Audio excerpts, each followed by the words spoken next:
नमस्कार दोस्तों, stock market studies में फिर से एक बार आपको बहुत-बहुत स्वागत है। आज मैं फिर से आपके सामने कुछ इम्पोर्टेंट कंपनी का अपडेट शेयर करूँगा। तो इस वीडियो को लास्ट तक ज़रूर देखिए क्योंकि इस वीडियो के अंदर मैं कुछ कंपनीज़ के डिटेल्स के साथ-साथ उसके टेक्निकली चार्ट पैटर्न की भी शेयर करूँगा और कुछ कंपनीज़ के कुछ शानदार तरीके से न्यूज़ भी आया है, उस न्यूज़ को ज़रूर देखना चाहिए और न्यूज़ किस बेसिस में हुआ है और क्या उस न्यूज़ का इम्पैक्ट फ्यूचर में आने वाला है, वो भी मैं आपके साथ शेयर करूँगा। तो वीडियो को लास्ट तक ज़रूर देखिए और अभी तक आपने चैनल को सब्सक्राइब नहीं किया तो ज़रूर कर लीजिएगा। कंटिन्यूअसली इन्फॉर्मेशन और अपडेट्स पाने के लिए चैनल के ऊपर बने रहिएगा। तो चलो अभी देख लेते हैं कौन सा कंपनी है इस वीडियो के अंदर। फर्स्ट जो कंपनी है जिसके बारे में चर्चा करूँ उसका नाम है आईईएक्स, इंडियन एनर्जी एक्सचेंज। तो आईईएक्स के बारे में चर्चा करूँ तो कंपनी का जो मार्केट कैप है करीबन 12,300 करोड़ के आसपास है। इसका मतलब इसका मार्केट कैप बहुत स्ट्रांगली लेवल में ग्रोथ होने का जो चांसेस है वो आगे चल के और भी ज़्यादा बढ़ने का चांसेस है क्योंकि अभी बहुत छोटा है। एक स्मॉल कैप टाइप कंपनी हम बोल सकते हैं। तो कंपनी धीरे-धीरे करके आगे बढ़ रहा है और इस कंपनी की जो हालत है, अभी फिलहाल की जो सिचुएशन देखिए, कंपनी 164 के आसपास था, 52 वीक के हाई के हिसाब से। तो कंपनी अभी लो कितने की है? 116। तो 52 वीक का जो लो है, 116 के आसपास है। तो ऐसे क्यों हुआ? इतना करेक्शन क्यों हुआ? क्योंकि कंपनी के ऊपर एक एक सिर्फ न्यूज़ आया, उस न्यूज़ के बेसिस में कंपनी का हालत चेंज हो गया। वो न्यूज़ कौन-सा है? कि कंपनी इतने दिनों तक जो मोनोपोली बिज़नेस कर रहा था, खुद के सेक्टर के ऊपर, कि कंपनी का एक्चुअली मेनली बिज़नेस क्या है? आप देखेंगे तो यहाँ पे खुद ही आप देख लीजिए। देखिए कंपनी 2007 में स्टार्ट हुआ। Indian energy exchange limited provides N automated platform and infrastructure of carrying out trading in electricity unit for the physical delivery and electricity. तो सोचिए कंपनी का किस तरीके से ग्रोथेबल सिचुएशन देखने को मिला था क्योंकि खुद का जो बिजनेस था वो ट्रेडिंग के पर्पस में और वो भी इलेक्ट्रिसिटी के। और अभी गवर्नमेंट जब भी इसके ऊपर एक अनाउंसमेंट किया कि गवर्नमेंट चाहते हैं इसका मोनोपोली बिजनेस खत्म हो जाए, मोनोपोली ना रहे, बाकी कंपटीटर भी इसके साथ जुड़कर काम करे, तो तब भी इस कंपनी का हालत खराब हो गया। बहुत सारे लोगों को यही लगा कि कंपनी का मोनोपोली खत्म हो रहा है तो कंपनी बर्बाद हो जाएगा। ऐसे बिल्कुल बिल्कुल होता नहीं है क्योंकि इस तरीके से अगर होता तो कंपनी हर कोई कंपनी डूब जाता। तो मैं जरूर कहूंगा इस कंपनी का सिचुएशन को समझिए। आरओसी आरओई दोनों ही एवरेज लेवल का आपको देखने को मिला और एनुअली इनकम जो है वो भी आपको शानदार तरीके से देखने को मिला है। डेप्थ ना के बराबर है, एकदम जीरो डेप्थ है। कंपनी के पास जो पैसा था वो 30 करोड़ के आसपास पैसे को री इन्वेस्ट किया गया कंपनी के ऊपर। और कंपनी का जो क्वार्टरली रिजल्ट है आप देखेंगे कंपनी का सेल्स ग्रोथ लगातार बढ़ता चला गया। 95 करोड़ से बढ़ के हो चुके 109 करोड़। तो कंपनी अलग लेवल का यहाँ पे सेल्स को इंक्रीज किए। उस बेसिस में कंपनी एक्सपेंस को भी मेंटेन्स किए और उस बेसिस में कंपनी प्रॉफिटेबिलिटी भी यहाँ पे मेंटेन्स किए। तो कंपनी एक्सपेंस मेंटेन किया, प्रॉफिटेबिलिटी मेंटेन किए, सब कुछ कंपनी का ग्रोथ दिखेगा। कंपनी पिछली बार कितना 70 करोड़ के आसपास से प्रॉफिट किए थे, इस बार कितना 80 करोड़ के आसपास प्रॉफिट हुआ। इसका मतलब प्रॉफिट का जो रेंज है बहुत शानदार तरीके से देखने को मिला। अभी मैं एक ही बात कहूंगा कि कंपनी के हर पैरामीटर्स आपको सही लगेगा। जैसे आप देखेंगे तो बोरिंग्स एकदम ना के बराबर है, जीरो के आसपास। रिजर्व देखिए लगातार लगातार बढ़ते चले जा रहे हैं। और सबसे इंपॉर्टेंट पॉइंट मुझे सबसे बेस्ट लगा कंपनी के जो ट्रेड्स पेबल्स जो है। ट्रेड्स पेबल का मतलब क्या है कि कंपनी इस मान के चलिए आपका एक बिजनेस है, उस बिजनेस करने के लिए पहले आप प्रोडक्ट को खरीदारी किए हैं, उसके बाद कस्टमर को बेचेंगे। तो जिससे अपने प्रोडक्ट को खरीदारी किए तो उसको तो आपको पेमेंट करना पड़ेगा। तो उसको कहा जाता है कि ट्रेड्स पेबल, मतलब किसको पेमेंट करना है आपको।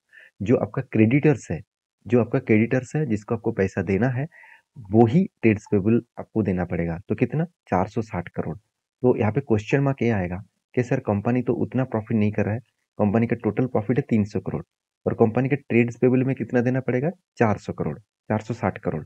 और कंपनी के कितना प्रोजेक्ट रिसीव हुआ 12 करोड़। तो कंपनी का मान ही लेता हूँ 450 करोड़ के ऊपर पैसा देना है, मगर कंपनी तो उतना इनकम नहीं किया। तो इसलिए कंपनी ने क्या किया, छोटे मोटे कर्जे को उठाया क्योंकि बिजनेस को कंटिन्यू करने के लिए थोड़ा सा कर्जा तो लेना ही पड़ेगा। तो इसलिए शायद कंपनी ने थोड़ा सा कर्जा उठाया।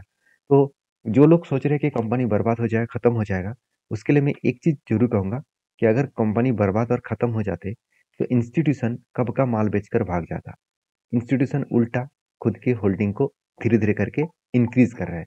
हाँ, मान ही लेता हूँ इंस्टीट्यूशन में एफआईएस ने छोटा स्टेक बेचा, मगर उसका फायदा किसने उठाया? डीएस ने उठाया, पब्लिक ने उठाया। देखिए कंपनी के ऊपर यही चीज़ को आपको देखना है कि एक्चुअली कंपनी के अंदर क्या चल रहा है और कंपनी किस तरीके से उसको रिप्रेजेंट कर रहा है। और रही बात कंपनी के लास्ट कुछ फ्यू मंथ्स का डेटा दिखा दूँ, तो आप देखेंगे तो मई, जून, जुलाई, अगस्त, सितंबर, अक्टूबर, तो मई और जून मंथ में अच्छा खासा सेल ऑफ हुआ था म्यूचुअल फंड के माध्यम से। अगर बाकी टाइम आप देखेंगे तो जून मंथ, जुलाई, अगस्त, सितंबर, सॉरी जुलाई टू अक्टूबर तक आप देखेंगे तो कंटिन्यूसली बाइंग हुआ। इसका मतलब है कि इंस्टीट्यूशन चाहते हैं इसके ऊपर कंटिन्यूसली बाय करने के लिए।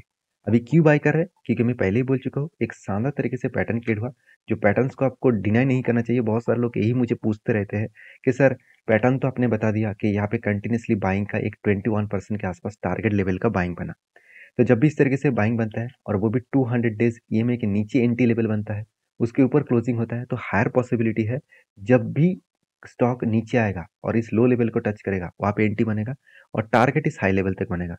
तो मुझे बहुत सारे लोग यही क्वेश्चन किया कि सर यहाँ पे नीचे आ चुके थे और भी नीचे आया, ऊपर नहीं जा पा रहा है, तो क्या करूँ? देखिए आपका प्रॉब्लम क्या है आप जानते हैं? देखिए माफ़ी चाहता हूँ मैं इस बात को बोलने के लिए कि हम लोग यही सोचते हैं कि जब भी हम लोग एंट्री करें उसके बाद टारगेट मुझे चाहिए। ऐसे होता नहीं है। ऐसे अगर होता, मान के चलिए आज आप एक नया कंपनी जॉब जॉइन किया, जहाँ पे आपको 50,000 का सैलरी है। क्या आपको 1 मंथ के बाद, 1 साल के बाद आपको 5 लाख मिलेगा? क्या मुझे बताइए, ऐसे हो सकता है क्या? बिल्कुल नहीं। आपको 50,000 से 1 लाख तक मिल सकता है, 1 लाख से 1.5 लाख होगा, उसके बाद धीरे-धीरे करके आप आगे बढ़ेंगे। तो वहाँ पे कितने साल लगेगा आपको, कितना टाइम लगेगा? सिचुएशन को समझिए। आपको मार्केट में इसी तरीके से काम करना पड़ेगा। सब कुछ पेशेंस का गेम है। अगर आप पेशेंस दिखा पाएँ, तो भी प्रॉफ़िट मिलेगा। तो देखिए मैं एंट्री यहाँ पे तो मैं पहले बोल चुका हूँ, एंट्री लेवल यहाँ पे है और टारगेट यहाँ तक होगा। और ये जो टारगेट है, अगर मान के चलिए 1 साल में मिला, मतलब मान के चलिए 1 साल में आपको टारगेट मिला, फिर भी आपको 21% का टारगेट मिलेगा। 1 साल में 21% का कम है क्या? मेरे लिए तो बहुत ज़्यादा है। आपके लिए अगर कम है तो शायद आपको और भी ज़्यादा कुछ चाहिए और कुछ अलग कुछ करना पड़ेगा। स्टॉक मार्केट में आपको पैसा नहीं बनेगा। तो आप ट्रेडिंग कर लीजिए, शायद आपको वहाँ पे ज़्यादा पैसा मिलेगा। तो ट्रेडिंग के लिए आपको स्ट्रैटेजीज़ को सीखना पड़ेगा और फुल टाइम देना पड़ेगा। तो हर किसी का अलग-अलग राय होता है। आपका कुछ राय है तो मुझे ज़रूर कमेंट्स करना। अगर मैंने कुछ गलत बता दिया तो आप कमेंट्स ज़रूर कर सकते हैं, क्योंकि मैं हर किसी का कमेंट्स पढ़ता हूँ और जो लोग मैं एक समझ आता हूँ, जो लोग मुझे कमेंट्स किया है कि सर कुछ कंपनीज़ के बारे में डिस्कशन करिए, तो उसके ऊपर मैं रिसर्च जारी रखा हूँ और जब भी मेरा रिसर्च कंप्लीट होगा तो मैं आपके साथ वीडियो ज़रूर लेके आऊँगा। तो प्लीज़ इंतज़ार करिएगा, मेरे वीडियो देखते रहिए और चैनल को सब्सक्राइब करके रखिए। कभी न कभी आपका वीडियो ज़रूर मिलेगा। नेक्स्ट जो कंपनी है उसका नाम है अशोक लेलैंड। देखिए अशोक लेलैंड के बारे में मैं पिछले दिन में बातचीत कर रहा था कि अशोक लेलैंड के जो एक सब्सिडरीज कंपनी है स्विच मोबाइलिटी, तो स्विच कंपनी जो लंदन में आपको जितने सारे बस दिखेंगे और वो भी ईवीज बस, वो आपको स्विच कंपनी के ऊपर दिखेगा। तो इसके ऊपर करीबन 1500 करोड़ के आसपास कंपनी इन्वेस्टमेंट करने वाला है। एक्चुअली 1500 करोड़ नहीं, तो ओवरऑल देखा जाए तो 1500 करोड़ के आसपास पैसा निवेश करने वाला है और वो भी ईवीज बसेस सेक्टर के ऊपर। तो अशोक लेलैंड का कितना ग्रोथ होने वाला है आप सोचिए। शायद शायद इसीलिए बड़े एक इंस्टीट्यूशन ने इसके ऊपर एक बड़ा सा टारगेट रखा है। आप देखेंगे तो अशोक लेलैंड के ऊपर एक टारगेट रखा गया है कि by Ashok Leyland target rupees 210। देखिए मैं यहाँ पे कोई बाई का आपको रिकमेंडेशन नहीं दे रहा हूँ और कोई भी अगर इंस्टीट्यूशन अगर आपको बाई का रिकमेंडेशन दे रहा है तो प्लीज सोच समझ कर काम करिए कि इंस्टीट्यूशन बाई दे रहा है कि ब्लाइंडली बाई कर लूंगा और वहाँ पे आप बुरी तरीके से फंस भी सकते हैं, क्योंकि इंस्टीट्यूशन कुछ खुद की स्ट्रेटेजीज के हिसाब से ट्रेड देते हैं। आपका खुद का स्ट्रेटेजीज खुद की कंपनी के ऊपर भरोसे के ऊपर काम करना पड़ेगा। तो किसने बाय दिया? प्रभुदास लीलाधर। तो प्रभुदास लीलाधर ने 210 का टारगेट उन्होंने दिया। अभी करंट जो प्राइस है कितना है? 174 के आसपास, चलो मान लेते हैं 175 के आसपास। आप जब वीडियो देखेंगे शायद वो चेंज हो सकते हैं, तो उसमें कुछ फर्क फर्क नहीं पड़ना चाहिए, क्योंकि मार्केट में अप्स एंड डाउन तो होता रहता है। तो सिचुएशन को समझिए, कंपनी इंडिया के second largest heavy vehicle company है। अभी हेवी व्हीकल कंपनी होता क्या है? जो लोग बस ट्रक्स बनाते हैं उसको हेवी व्हीकल कंपनी कहा जाता है। उनमें से नंबर वन है कौन? टाटा मोटर्स। अगर मैं कंपटीटर के हिसाब से बात करूँ तो टाटा मोटर्स नंबर वन है। नंबर टू में है अशोक लेलैंड। और सबसे मजेदार बात क्या है आप जानते हैं? टाटा मोटर्स जिस तरीके से काम कर रहा है, जिस तरीके से टाटा मोटर का जो कर्जा था अराउंड 6% के आसपास डेप्थ ऑफ इक्विटी था, वो कम करके 2.38 किया। मगर अशोक लेलैंड ने अभी भी डेप्थ को कम नहीं कर पाया। ये अशोक लेलैंड के लिए एक वीकनेस पॉइंट है। फिर भी अशोक लेलैंड का आरओसी आरओई दोनों ही बेस्ट देखने को मिलेगा। और अशोक लेलैंड जिस तरीके से ईवीज प्रोजेक्ट के ऊपर काम कर रहे हैं, मतलब ईवी बसेस के ऊपर काम कर रहा है, तो वो लगातार लगातार ग्रोइंग मूड में है। और इंडिया में तो इसका डिमांड बहुत तेजी से बढ़ने वाला है, क्योंकि एक डेटा के आधार के मैं बात करूं तो इंडिया में ऑल ओवर जितने सारे ईवीज गाड़ियां हैं, सिर्फ बस नहीं, ऑल ओवर ईवीज गाड़ी, चाहे फोर व्हीलर हो सकते हैं, थ्री व्हीलर हो सकते हैं, टू व्हीलर हो सकते हैं, सब कुछ को मिलाकर करीबन 3% ईवीज मार्केट में अभी अवेलेबल है। और चाइना में जहाँ पे 39% ईवीज मार्केट है, तो सोचिए चाइना में 39% गाड़ियां ईवीज में चलते हैं और इंडिया में से 3%। तो हाई ग्रोथेबल पोटेंशियल कितना है, आप देखिए कितना बड़ा गैप है। इस गैप को इंडिया कितना जल्द से जल्द कवर करने के लिए कितना बड़ा मार्केट को कैप्चर करेंगे। तो कहने का मतलब है, आप इस सारे चीजों को जब ध्यान से देखेंगे तो सब कुछ क्लियरिटी हो जाएगा। तो शायद इसीलिए इंस्टीट्यूशन भी इस कंपनी के ऊपर धीरे धीरे करके होल्डिंग को बढ़ा रहा है। तो जब कोई इंस्टीट्यूशन बेसिकली एफएस अगर होल्डिंग को बढ़ाए, तो सोचना कुछ ना कुछ बड़ा होने का चांसेस है, क्योंकि इंस्टीट्यूशन इतना बड़ा गलती नहीं कर सकते। हाँ, वो गलती करते हैं, मगर वो बहुत सोच समझ कर काम करते हैं, क्योंकि वो लाखों करोड़ का फंड मैनेज करते हैं, तो उसका एक गलती बहुत बड़ा लॉस हो सकते हैं।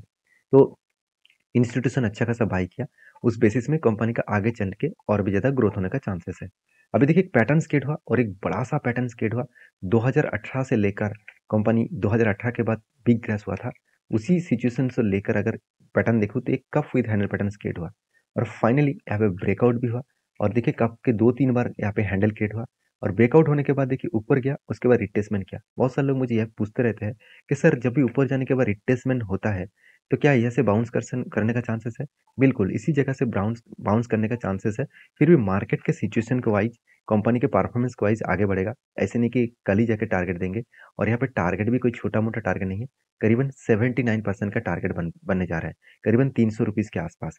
तो इस टारगेट को आप मतलब एज ए बैक टेस्टिंग के हिसाब से करिए, वॉच करिए, आपके वॉच लिस्ट में इसको रखिए, टेस्टिंग करिए। उसके बाद आपको लगे कि हाँ इस तरीके से पैटर्न्स के ऊपर काम करना चाहिए, तो आप पैटर्न्स के ऊपर रिसर्च करके काम कर सकते हैं, क्योंकि मेरे वीडियो हमेशा एजुकेशन पर्पस में होता है। कोई भी बाय एंड सेल के लिए मैं कोई भी चार्ट पैटर्न और कोई भी डेटा आपके साथ शेयर नहीं कर रहा हूँ। मैं हमेशा आपको एजुकेशन पर्पस में शेयर कर रहा हूँ, क्योंकि इस सारे चीज़ों को सीख कर समझ कर आपको काम करना पड़ेगा। मैं इतने सालों के एक्सपीरियंस में आपके साथ इसीलिए शेयर कर रहा हूँ, क्योंकि आप भी प्रॉफिटेबल ट्रेडर बने, आप भी प्रॉफिटेबल इन्वेस्टर बने। क्योंकि आपका ग्रोथ होगा तो हमारा देश का भी ग्रोथ होगा, क्योंकि हर व्यक्ति का अगर ग्रोथ होगा तो देश का ग्रोथ ऑटोमेटिकली बढ़ जाएंगे। तो देश के ग्रोथ के लिए कुछ भी करने के लिए मैं तो तैयार हूँ। तो नेक्स्ट जो कंपनी है उसका नाम है जियो फाइनेंस। देखिए जियो फाइनेंस जो इंडिया के सबसे एक पॉपुलर कंपनी बनने जा रहा है, क्योंकि फाइनेंस इंडस्ट्रीज में एनबीएफसी इंडस्ट्रीज में इंडिया के दो ही कंपनी पॉपुलर है, वो है बजाज फाइनेंस और बजाज फिनसर्व। दोनों ही एक ही ग्रुप के कंपनी है और उसको टक्कर लेने के लिए और एक कंपनी मार्केट में आ चुके हैं, वो है जियो फाइनेंस। अब सभी जानते हैं जियो फाइनेंस रिलायंस ग्रुप की कंपनी है। और मुझे बहुत बार क्वेश्चन किया जाता है, कमेंट्स भी किया जाता है कि सर पी रेशियो इतना हाई क्यों है? देखिए पी रेशियो हाई इसीलिए है क्योंकि कंपनी अभी तक बिजनेस स्टार्ट ही नहीं किया। कंपनी के हाथ में मान के चलिए 1,40,000 करोड़ है। मैं एक एग्जांपल दे रहा हूँ, कंपनी के हाथ में 1 लाख है, तो एक बिजनेस के लिए 1 लाख तो उसको मिला, मगर सॉरी 1 लाख करोड़ रुपीज मिला। तो 1 लाख करोड़ जो रुपीज मिला, उस पैसे को बिजनेस में जब भी लगाएंगे तो उसको प्रोडक्ट बाई करना पड़ेगा और मतलब बिजनेस को बड़ा करने के लिए मार्केटिंग करना पड़ेगा, सेल्स करना पड़ेगा, सब कुछ करना पड़ेगा, तब इसका पी रेशियो एडजस्टमेंट हो जाएगा। तो फिलहाल के लिए जो सिचुएशन है उस सिचुएशन के हिसाब से बात करूँ तो कंपनीज के जो पी रेशियो है वो बहुत हाई इसीलिए दिख रहा है क्योंकि कंपनी के ऊपर मार्केट कैप जो है वो कुछ इस तरीके से देखने को मिले हैं। अभी इस कंपनी के ऊपर क्या करना चाहिए? देखिए कंपनी का क्वार्टरली रिजल्ट दिखा दूँ तो कंपनी सेल्स अभी भी बढ़ रहा है। तो यहाँ पे क्वेश्चन आएगा सर कंपनी तो बिजनेस स्टार्ट ही नहीं किया तो सेल्स कहाँ से हो रहा है? देखिए कंपनी खुद के पैसे को तो जेब में नहीं रखेंगे, तो बिजनेस के ऊपर निवेश वो करेंगे। बिजनेस के ऊपर निवेश ना भी करे तो दूसरे बिजनेस के ऊपर भी निवेश करके वो पैसा कमा सकते हैं। मान के चलिए आपके पास 1 लाख रुपया है, तो आप सोच रहे हैं कि मैं बिजनेस बाद में करूंगा, तो एक 1 लाख रुपया को मैं चलो मैं स्टॉक मार्केट में ही कुछ स्टॉक को खरीदारी करके रखता हूँ जहाँ पे मुझे प्रॉफिट मिल जाएगा। तो वहां से जो बेनिफिट मिला वही आपके लिए प्रॉफिट है। तो इसी तरीके से सिचुएशन इस कंपनी के ऊपर देखने को मिला। और एज ए इन्वेस्टर इस कंपनी के ऊपर शायद इसीलिए इंस्टीट्यूशन कंटिन्यू इसके ऊपर होल्डिंग को लगातार एक लेवल में रखा है, क्योंकि इंस्टीट्यूशन जानते हैं कि इस कंपनी के ऊपर अपकमिंग टाइम्स में अच्छा खासा ग्रोथ होने का चांसेस देखने को मिलेगा। तो बाकी आपके क्या राय है इस कंपनी के ऊपर, मुझे जरूर कमेंट्स करके बताना। तो इस कंपनी के चार्ट पैटर्न्स के बारे में बात करूँ तो देखिए यहाँ पे एक पैटर्न क्रिएट होता है कप विद हैंडल पैटर्न। तो अभी तक हैंडल तो पैटर्न नहीं क्रिएट हुआ, और जिस तरीके से यहाँ पे लोअर रेंज में आ गया, तो ये जो पैटर्न हुआ है, इस पैटर्न को यहाँ पे एक्सेप्ट नहीं किया जाएगा, क्योंकि वही रेंज के ऊपर कंपनी टच कर चुके हैं, तो पैटर्न को कैंसिल किया जाएगा। अभी पैटर्न फिर से बन सकते हैं, क्योंकि यहाँ से एक कप और विथ हैंडल पैटर्न बन सकते हैं। तो फिलहाल के लिए आपको जरूर देखना चाहिए, क्योंकि जिस तरीके से इस लोअर साइड से टॉप लेवल तक गया, उसी तरीके से इस लोअर साइड से टॉप लेवल तक फिर से जाने का चांसेस है। तो आप समझदार हैं, समझदारी से काम लीजिए, इस कंपनी के ऊपर सोच समझ कर काम करिए। बाकी आपका क्या डिसीजन है, मुझे जरूर कमेंट कर सकते हैं। नेक्स्ट जो कंपनी उसका नाम है नेस्ले इंडिया। देखिए, नेस्ले इंडिया इंडिया के एक सबसे पॉपुलर बेबी फूड मैन्युफैक्चरिंग और सेल्स कंपनी है, और इस कंपनी के ऊपर एक प्राइस का कीमत 24,000 के आसपास है। तो कंपनी ये देख रहे हैं कि इसके ऊपर बड़े बड़े प्लेयर्स, मतलब जो इंस्टीट्यूशन है, वो इसके ऊपर बाई कर पा रहे हैं, मगर जो छोटे प्लेयर्स हैं, जो रिटेल पब्लिक है, इसके ऊपर बाई नहीं करना चाहते, क्योंकि एक शेयर खरीदने के लिए उसके पास इतना पैसा नहीं है। तो कंपनी अनाउंसमेंट जल्द से जल्द करने वाला है कि हर एक शेयर के बदले आपको 10 शेयर देगा। इसका मतलब जो फेस वैल्यू है, वो यहाँ पे स्प्लिट करने वाले हैं। तो स्प्लिट करेंगे तो शेयर का प्राइस भी 10 से डिवाइड किया जाएगा। तो जब भी डिवाइड किया जाएगा, तो इसका प्राइस यहाँ पे देखने को मिलेगा करीबन इस लेवल तक। तो अभी तक फाइनली मार्केट में डेटा अनाउंसमेंट नहीं हुआ, तो जब अनाउंसमेंट होंगे तब मैं आपके साथ जरूर शेयर करूंगा। तो वीडियो में अगर जानकारी अच्छा मिले तो प्लीज लाइक करना, दोस्तों के साथ भी शेयर करना, चैनल को सब्सक्राइब भी करना। मिलते हैं नेक्स्ट वीडियो में, तब तक के लिए अच्छे से रहिए, अपने ख्याल रखिए। धन्यवाद।